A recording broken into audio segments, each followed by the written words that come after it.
கொஞ்சம் ஃபிட்டு எங்க அம்மா ரொம்ப ஸ்ட்ரிக்ட் பின்னாடி தெரிய வேணா நீ நடைய கொஞ்சம் கட்டு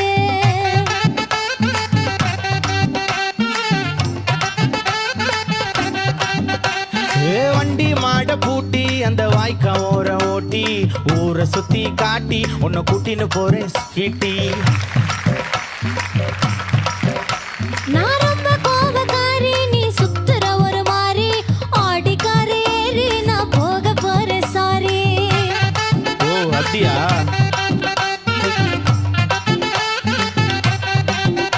நான் வைக்க மாட்டேன் தாடி நீ வேணா எனக்கு போடி இந்த மாமாவை தான் தேடி உன் தங்கச்சி வர ஓடி